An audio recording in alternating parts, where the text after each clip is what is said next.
সবাইকে স্বাগতম জানাচ্ছি কলিস রেসিপিতে। আর অল্প কিছুদিন পরে শুরু হতে যাচ্ছে পবিত্র মাহে রমজান। তাই মাহে রমজানকে ঘিরে 3টি কাবাবের রেসিপি একই সাথে একই ভিডিওতে থাকছে আজকে। প্রতিটি কাবাব ভীষণ মজাদার, বাচ্চা থেকে বড় সকলে খুবই পছন্দ করবে। সম্পূর্ণ ঘরোয়া উপকরণে এবং স্বাস্থ্যকর উপায়ে তৈরি। আশা করছি সবার ভালো লাগবে। তাহলে চলুন দেখে নিই। এখানে আমি প্রথমেই তৈরি করছি চিকেন টিক্কা। খুবই অল্প উপকরণে সম্পূর্ণ ঘরোয়া মশলায় তৈরি এই চিকেন টিক্কা খেতে ভীষণ মজাদার, আর ইফতারিতেও ঝটপট তৈরি করা যাবে।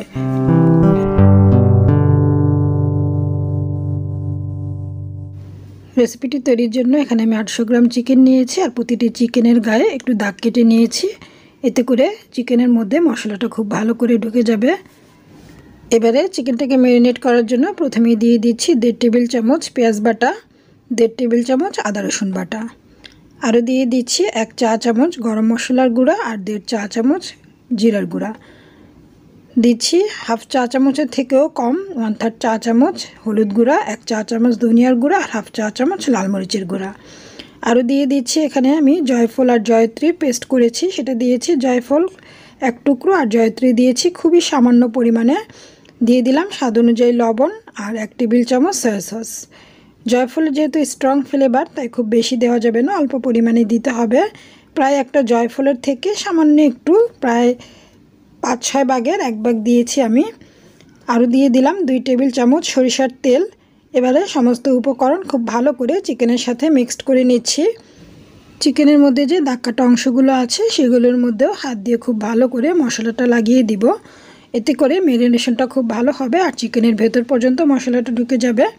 ভালোভাবে মিক্সড করা হয়ে গেলে এখন দিয়ে দিচ্ছি টক দই। 2 টেবিল চামচ গুঁড়ো দুধ সামান্য একটু গরম পানি দিয়ে মিলিয়ে হাফ চা চামচের মতো সিরকা দিয়ে এই টক দইটা তৈরি করে নিয়েছি। সিরকাটা দিয়ে 10 মিনিটের মতো রেস্টে রেখে দিলেই কিন্তু টক দইটা তৈরি হয়ে যাবে। তবে আপনারা যদি চান দোকানের কেনা টক দইটাও কিন্তু এখানে ব্যবহার করতে পারেন, কোনো অসুবিধা নেই। সব কিছু একসাথে খুব ভালো করে আবারও মিক্সড করে নিলাম। আর এই টক দইটা দেওয়ার ফলে কিন্তু চিকেন টিক্কার ফ্লেভারটা যেমন ভালো হবে, তেমনি স্বাদও অনেক বাড়বে। অবশ্যই এখানে টক দইটা ব্যবহার করার চেষ্টা করবেন। এবারে এটাকে একটি র্যাপিং পেপার দিয়ে ঢেকে 3 থেকে 4 ঘন্টা কিংবা ওভারনাইট এটাকে ম্যারিনেশনের জন্য রেখে দিতে হবে। তবে ওভারনাইট ম্যারিনেশনের জন্য রেখে দিলে অবশ্যই ফ্রিজের নর্মাল চেম্বারে রাখতে হবে। আমার হাতে খুব বেশি সময় ছিল না, আমি 1.5 ঘন্টার মতো ম্যারিনেশন করার পর এখন চলে যাচ্ছি চিকেন টিক্কাগুলো তৈরি করতে। একটি প্যানে দিয়ে দিলাম 3 টেবিল চামচের মতো রান্নার রেগুলার তেল, আর তেলটা হালকা গরম হয়ে আসলে একে একে চিকেনগুলো দিয়ে দিব। চিকেনগুলো দিয়ে চুলারা ছাইতে করে দেব। চুলারা ছাইতে করে এই চিকেনটাকে এখন প্রায় 2 থেকে 3 মিনিট বা 4 মিনিটের মতো ফুল আছে চিকেনটাকে কুক করে নিতে হবে। এতে করে চিকেন থেকে এক্সট্রা পানি যেমন বের হবে না, তেমনি চিকেনের উপরের অংশটা কিছুটা লেয়ার তৈরি হওয়ায় ভেতরের জুসি ভাবটা বজায় থাকবে। 2-3 মিনিট হাই হিটে রান্না করে নেওয়ার পর এবারে একে একে চিকেনগুলোকে উল্টে দিচ্ছি। উল্টে দেওয়ার পর অপর পাশেও হাই হিটে 2 মিনিট রান্না করে নেব। আর 2 মিনিট রান্না করার পর এবারে চুলার আঁচটা হাই থেকে কম আর একেবারে লো হিট থেকে কিছুটা বেশি হিটে রেখে এটাকে ফ্রাই করে নিতে হবে। লো ফ্লেমে রান্না করলে চিকেনটা কুকড হতে বেশি সময় লাগবে, আর সেক্ষেত্রে চিকেনটার জুসি ভাবটা কমে যেয়ে চিকেনটা ড্রাই হয়ে যাবে। আবার হাই হিটে রান্না করলেও দেখা যাবে চিকেনটা ঠিকমতো কুকড হবে না, ভেতরে কাঁচা থেকে যাবে। তাই মিডিয়াম ফ্লেমে রান্না করে নিতে হবে। আর মাঝে মাঝে তেল আর মশলাটা একটু ব্রাশ করে উল্টে পাল্টে প্রায় প্রতিটা পাশ 7 থেকে 8 মিনিটের মতো এটাকে ফ্রাই করে নিলেই চিকেনটা হয়ে যাবে। আর এখন এইটার মধ্যে স্মোকি ফ্লেভার নিয়ে আসার জন্য আমি 1 টুকরো কাঠকলা পুড়িয়ে নিয়েছি। পুড়িয়ে নিয়ে একটি স্টিলের বাটিতে মাঝখান দিয়ে কাঠকলাটাকে বাটির মধ্যে দিয়ে দিলাম আর সামান্য একটু তেল দিয়ে এখন এটাকে ডেকে দিচ্ছি। ডেকে দিয়ে অপেক্ষা করছি 4-5 মিনিটের মতো। আর 4-5 মিনিট পর ঢাকনাটা খুলে নিলেই তৈরি হয়ে গেল দারুণ স্বাদের স্মোকি ফ্লেভারে চিকেন টিক্কা। প্রতিদিন ইফতারে বাজাপোড়া না খেয়ে মাঝে মাঝে এরকম রেসিপিও আমরা তৈরি করে নিতে পারি। আর এখন এটাকে রুটি, নান কিংবা পরোটা যে কোনো কিছুর সাথেই পরিবেশন করা যাবে। চিকেন টিক্কার রেসিপিটি তো দেখে নিলেন কতটা সহজে তৈরি করা যায়। এবারে চলে যাচ্ছি পরবর্তী রেসিপিতে। এলাম আরও একটি নতুন রেসিপি নিয়ে। আমার আজকের রেসিপি বিফ বিহারি কাবাব। খুবই সহজ পদ্ধতিতে একেবারেই সফট এবং জুসি কাবাব তৈরি করব আজকে। আশা করছি আজকের রেসিপিটি সবার ভালো লাগবে। রেসিপিটি ভালো লাগলে চ্যানেলটি সাবস্ক্রাইব করে পাশেই থাকুন। তাহলে চলুন রেসিপিটি দেখে নিই। রেসিপিটি তৈরির জন্য এখানে নিয়েছি একটি কালো বড় এলাচ, একটা জয়ফলের 4 ভাগের 1 ভাগ, জয়ত্রী নিয়েছি অর্ধেকটা, আর 5-6টা কাবাব চিনি, এটা আমি পাটায় পেস্ট করে নিচ্ছি। আর এখানে নিয়েছি 1 কেজি গরুর মাংস, হাড় চর্বি ছাড়া মাংসটা আমি নিয়েছি। এখানে গরুর পরিবর্তে খাসির মাংস দিয়েও এই কাবাবটা তৈরি করা যাবে।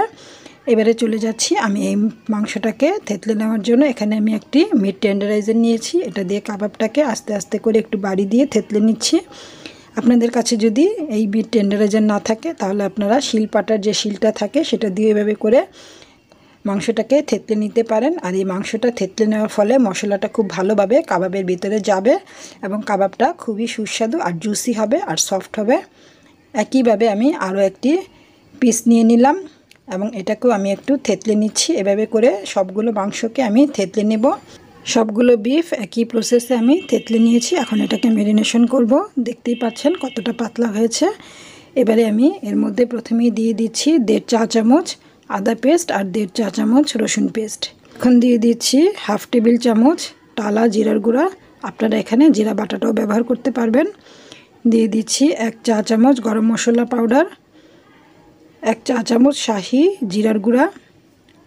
এরপর দিয়ে দিচ্ছি 1/2 টেবিল চামচ ধনিয়ার গুঁড়া, 1 চা চামচ লাল মরিচের গুঁড়া, আপনারা চাইলে এখানে জালটা আরও বাড়িয়েও দিতে পারেন, 1 চা চামচ পাপরিকা পাউডার, স্বাদ অনুযায়ী লবণ।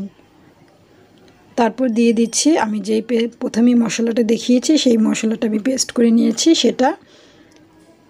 এখন দিয়ে দিচ্ছি, এখানে নিয়েছি 1/4 কাপ কাঁচা পেঁপে বাটা, খোসা ছাড়িয়ে আমি পেঁপেটাকে বেটে নিয়েছি। এরপর দিয়ে দিচ্ছি 1/4 কাপ টক দই, আর টক দইটা অবশ্যই পানি ঝরিয়ে দিতে হবে। দিয়ে দিচ্ছি 2 টেবিল চামচ সরিষার তেল, এর সঙ্গে আরও অ্যাড করছি 1 টেবিল চামচ সয়া সস, আর এখানে আমি ডার্ক সয়া সসটা ব্যবহার করেছি। এবারে এই সমস্ত উপকরণ একসাথে মাংসের সাথে খুব ভালো করে উল্টে পাল্টে মিক্সড করে নিতে হবে, যাতে করে প্রতিটা মাংসের গায়ে মশলাগুলো খুব ভালো করে লেগে যায়। মশলা মাখিয়ে নেওয়া হয়ে গেলে এখন এটাকে 3 ঘন্টার জন্য ম্যারিনেশনে রেখে দেব। তবে আপনাদের হাতে যদি সময় না থাকে তাহলে সর্বনিম্ন 1 ঘন্টার জন্য অবশ্যই ম্যারিনেশন করে রাখতে হবে। এখানে আমি সাসলিকের কাঠিটাকে 10-15 মিনিট পানিতে ভিজিয়ে নিয়েছি। আর এখন ম্যারিনেশন করার পর এই মাংসটাকে আমি সাসলিকের কাঠিতে গেঁথে নিচ্ছি। এভাবে করে আস্তে আস্তে করে মাংসটা গেঁথে নেব আর সবগুলো মাংস একইভাবে কাঠির মধ্যে গেঁথে নেব। দেখতেই পাচ্ছেন আমি সবগুলো মাংস কাঠির মধ্যে গেঁথে নিয়েছি। আর এখন চলে যাচ্ছি এগুলোকে ফ্রাই করার জন্য। সেজন্য প্রথমে একটি প্যানে দিয়ে দিলাম 2 টেবিল চামচ সরিষার তেল। তেলটা হালকা গরম হয়ে আসলে একে একে শাসলিকের কাঠিগুলো দিয়ে দিব। আর প্রথম ব্যাচে যতগুলো কাঠি দেওয়া যায় ততগুলো দিয়ে দিব। এখানে আমার টোটাল 11টা কাঠি আছে, তার মধ্যে থেকে আমি এখানে 6টি কাঠি দিয়ে দিচ্ছি। আর এই কাঠিগুলো দেওয়ার পর প্রথমেই চুলার আঁচ হাইতে রেখে 5 মিনিটের মতো এটাকে কুক করে নিচ্ছি এবং ঢেকে দিচ্ছি। চুলার আঁচ হাইতে রেখে এখন 5 মিনিট এটাকে কুক করে নিব। 5 মিনিট পর ঢাকনাটা তুলে নিলাম আর কাবাবটাকে আমি প্রথমেই উল্টে দেব। সবগুলো উল্টে দিয়ে এখন এটাকে আবারও ঢেকে দিচ্ছি আর চুলার আঁচ একেবারে মিডিয়াম টু লোতে রেখে 15 মিনিটের মতো রান্না করে নিচ্ছি। প্রায় 7-8 মিনিট পর কাবাবের উপরে তেল ব্রাশ করে দিচ্ছি যাতে কাবাবগুলো উপর দিয়ে ড্রাই না হয়ে যায়। তেল ব্রাশ করে দিয়ে আবার উল্টে দিলাম। উল্টে দিয়ে এখন চুলার আঁচ মিডিয়াম টু লোতে রেখে এটাকে যতক্ষণ না সেদ্ধ হয় রান্না করে নেব। অলমোস্ট 15 থেকে 20 মিনিটের মতো সময় লাগতে পারে। আমি আবারও ডেকে দিচ্ছি আর রান্না করে নিচ্ছি 15 মিনিট। যেহেতু পেঁপে বাটা দেওয়া আছে তাই অল্প সময়ের মধ্যে কাবাবটা সেদ্ধ হয়ে যাবে। আর এখন দিয়ে দিচ্ছি 1 চা চামচ ঘি। ঘি দিয়ে 1-2 মিনিটের মতো দমে রেখে নামিয়ে নিলেই ব্যাস তৈরি হয়ে গেল দারুণ স্বাদের কাবাব। আর এই কাবাবটা ভেতর থেকে খুবই জুসি আর সফট, দেখতেই পাচ্ছেন কতটা সফট। আশা করছি বিফ কাবাবের রেসিপিটি সবার ভালো লেগেছে। এবারে চলে যাচ্ছি পরবর্তী রেসিপিতে। খুবই অল্প উপকরণে ঝটপট ঘরোয়া মশলায় তৈরি করা যাবে। আর রেসিপিটি হচ্ছে চিকেন শামি কাবাব, যা কিনা বাচ্চারা খুবই পছন্দ করে। কাবাব তৈরির জন্য প্রথমে আমি নিয়ে নিচ্ছি 1/2 কাপ বুটের ডাল। এই বুটের ডালটা আমি 3-4 ঘন্টা ভিজিয়ে রেখেছিলাম। এরপর নিয়ে নিচ্ছি 1 কাপ বোনলেস চিকেন। এবারে দিয়ে দিচ্ছি একে একে মশলাগুলো। দিয়ে দিলাম 1 টিস্পুনের চেয়ে কিছুটা কম লাল মরিচের গুঁড়া। এরপর দিয়ে দিচ্ছি 1 চা চামচ ধনিয়ার গুঁড়া। এবারে দিয়ে দিলাম 4-5টা কাঁচামরিচ। এবারে দিয়ে দিচ্ছি 1 চা চামচ জিরার গুঁড়া। এখন দিচ্ছি স্বাদ মতো লবণ। এরপর দিয়ে দিচ্ছি 1/2 কাপ একটু মোটা করে কাটা পেঁয়াজ। এই পেঁয়াজটা দেওয়ার ফলে কাবাবটা একটু জুসি থাকবে। দিয়ে দিলাম 2টি তেজপাতা এবং 2 পিস দারচিনি। এবারে দিয়ে দিচ্ছি একটি জয়ফলের 3/1 ভাগ, 1/2 টেবিল চামচ জয়ত্রী এবং 1 চা চামচ পোস্তদানা। এরপরে দিয়ে দিচ্ছি 2 কাপ পানি। কাবাবটা সেদ্ধ হওয়ার জন্য 2 কাপ পানি দিতে হবে, যেহেতু বুটের ডালটা ভিজিয়ে রেখেছিলাম এবং চিকেনটা সেদ্ধ হতে খুবই কম সময় লাগে, তাই আমার কাবাবটা সেদ্ধ হতে খুব বেশি সময় লাগবে না, তাই আমি এখানে 2 কাপ পানি দিয়েছি। এরপর এর মধ্যে আমি দিয়ে দিলাম 1 চা চামচ আদা পেস্ট, 1 চা চামচ রসুন পেস্ট। এবার সব কিছু একসাথে আবারও মিক্সড করে নিলাম। এখন এটাকে ঢেকে রান্না করে নেব সেদ্ধ হওয়ার আগ পর্যন্ত, এবং চুলার আঁচ মিডিয়ামে রেখে আমি এটাকে সেদ্ধ করে নিয়েছি এবং পানিটাও শুকিয়ে নিয়েছি। দেখতেই পাচ্ছেন আমার প্রায় 35 মিনিটের মতো সময় লেগেছে। এখন আমি এটা চুলা থেকে নামিয়ে নেব। এটা ঠান্ডা হওয়ার পর আরও শক্ত হয়ে যাবে। আমার বুটের ডালটাও পারফেক্টলি কুকড হয়েছে। এবার আমি এটা নামিয়ে নিচ্ছি। এবার এটাকে আমি পাটায় পেশে নেব। পাটায় পেশে নিলে খেতে ভালো লাগে, চিকেনটা মুখে লাগে, কিন্তু ব্লেন্ডারে করলে খুব বেশি মিহি হয়ে যায়, তাই আমি ব্লেন্ড করিনি। এবারে দিয়ে দিলাম বেশ কিছুটা ধনেপাতা কুচি এবং 3-4টা কাঁচামরিচ কুচি।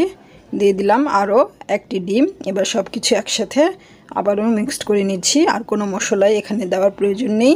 এবার সব কিছু একসাথে আমি মাখিয়ে নিচ্ছি, খুব ভালো করে মাখিয়ে নিব। মাখানো হয়ে গেলে এবার এখান থেকে কিছুটা অংশ নিয়ে সচরাচর কাবাবের যেই সাইজটা আমি সেটাই করে নেব, একটু মিডিয়াম সাইজের করে, খুব বেশি ছোট কিংবা বড় না। আমি এভাবে করে গোলাকৃতির কাবাবের শেপ দিয়ে নিয়েছি সবগুলো। এবার আমি এগুলোকে ভাজতে চলে যাচ্ছি। এবার একটি প্যানে পর্যাপ্ত পরিমাণ তেল নিয়ে বেশ ভালোভাবে তেলটা গরম করে তারপর কাবাবগুলো ছাড়তে হবে। অবশ্যই খেয়াল রাখতে হবে তেলটা যেন খুব ভালোভাবে গরম থাকে। অনেক সময় দেখা যায় অনেকের কাবাব তেলে ছাড়ার পর ভেঙে যায়। তেল গরম না হলে কাবাবগুলো ভেঙে যাবে, তাই তেলটা বেশ ভালোভাবে গরম করার পরেই কাবাবটা ছাড়তে হবে। এবং প্যানটা একটু এদিক সেদিক হেলিয়ে দুলিয়ে দিলেই উপরের অংশটাও আস্তে আস্তে শক্ত হয়ে যাবে এবং প্রায় 30 সেকেন্ড পরই সবগুলো কাবাব উল্টে দিতে হবে, তাহলেই আর কাবাবগুলো ফেটে যাওয়ার কোনো চান্স থাকবে না। সবগুলো কাবাব উল্টে দিয়ে এবার আমি কাবাবগুলোকে 2 পাশেই লালচে করে ভেজে নেব। যতক্ষণ পর্যন্ত না খুব সুন্দর একটা লালচে কালার আসে ততক্ষণ পর্যন্ত কাবাবগুলোকে 2 পাশেই ভেজে নিতে হবে। আমার 2 পাশে কাবাবগুলো ভাজা হয়ে গিয়েছে, দেখতেই পাচ্ছেন চমৎকার একটা কালার চলে আসছে। এবার আমি কাবাবগুলোকে চুলা থেকে নামিয়ে নিচ্ছি। একইভাবে আমি সবগুলো কাবাব ভেজে নেব। আমার এখানে 14টা কাবাব হয়েছে। আমি একটি কাবাব ভেঙে দেখিয়ে দিচ্ছি ভেতরটা কেমন হয়েছে। খুবই সুস্বাদু কাবাব এবং অল্প সময়ে তৈরি করা যায়। ইফতারে নানা রকম ভাজা পোড়ার পাশাপাশি কাবাবের আইটেমগুলো আমাদের রাখতেই হয়। আশা করছি আজকের এই কাবাবের রেসিপিগুলো সবার ভালো লেগেছে। আর ভালো লাগলে চ্যানেলটি সাবস্ক্রাইব করে বেল আইকনে ক্লিক করে রাখুন। সবাইকে অসংখ্য ধন্যবাদ জানিয়ে আজকের মধ্যে এখানেই বিদায় নিচ্ছি। আল্লাহ হাফিজ।